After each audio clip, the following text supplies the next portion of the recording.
Muito bom dia, doutor Edgar.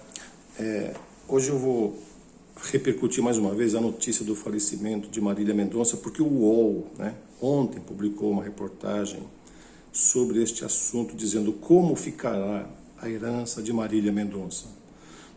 Claro que isso é uma especulação, e para nós isso é um assunto palpitante. Talvez você não goste muito dessa ideia, tá bom? Até um amigo meu perguntou, mas você é o advogado dela? Eu falei, olha, se eu fosse eu não estaria aqui, eu estaria lá em Veneza curtindo um bom passeio. Mas então diz assim a reportagem, caso tenha deixado herança, quem ficará com ela?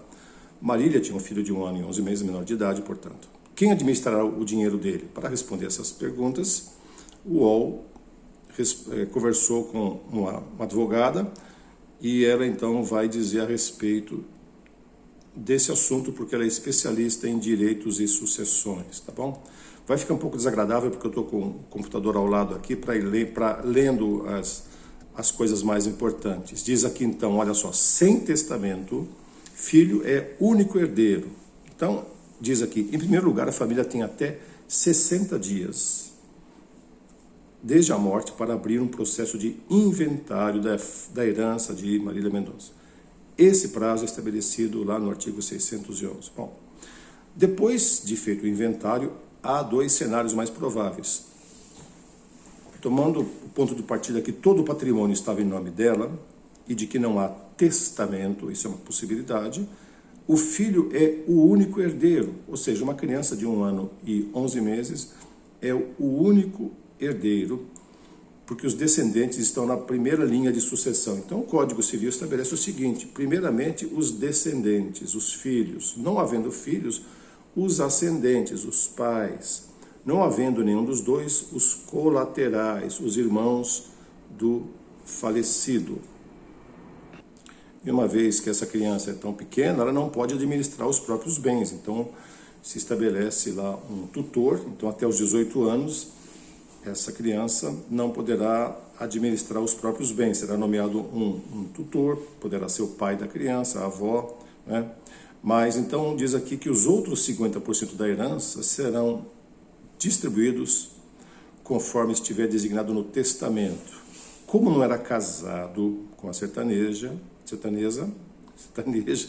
o nome do pai lá, não entra na divisão da herança. Então, que coisa, vê? Então, para você entender, os filhos então têm direito, os descendentes, os necessários têm direito a 50%, isso envolve cônjuge e filhos, E 50% ele tem liberdade para fazer o testamento a quem ele desejar, Então, isso está estabelecido lá na lei, e o pai da criança então vai administrar esse dinheiro, a herança que Marília deixou. Aí diz aqui ainda o advogado, se ela tiver nomeado algum curador especial, essa pessoa é quem administrará os bens deixados por ela. Também é permitido que esse tutor defina alguém para administrar em conjunto a vida financeira do pequeno menino que ficou como único herdeiro de toda essa herança.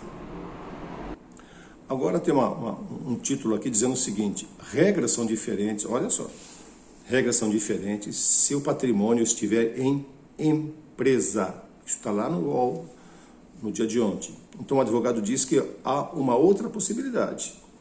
Em patrimônios vultosos, é normal que a pessoa tenha constituído uma empresa, holding, e que o patrimônio, bens móveis, imóveis e direitos estejam em nome da empresa.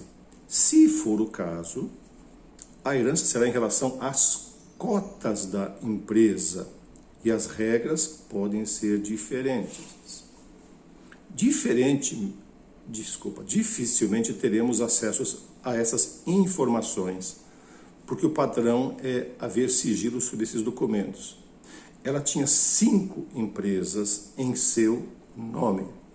Então, há boas evidências de que Marília tenha feito um planejamento empresarial e talvez sucessório.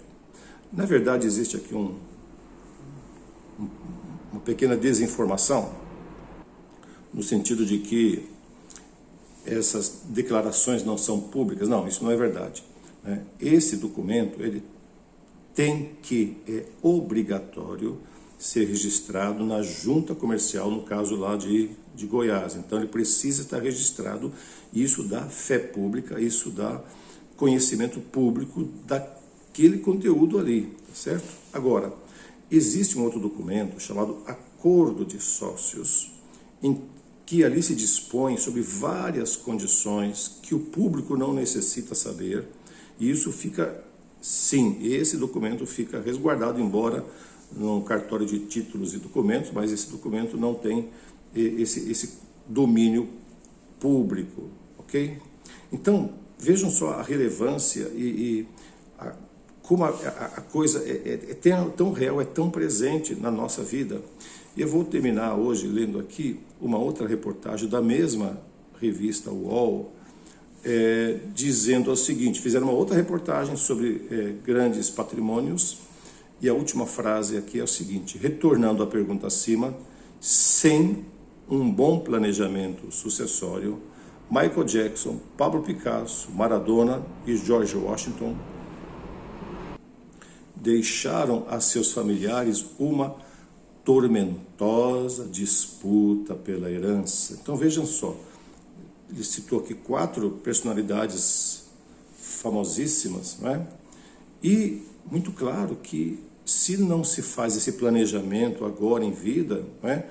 Isso vai trazer um enorme tormento. E aí você vai me dizer, bem, doutor, então eu não tenho esse patrimônio, para mim tanto faz.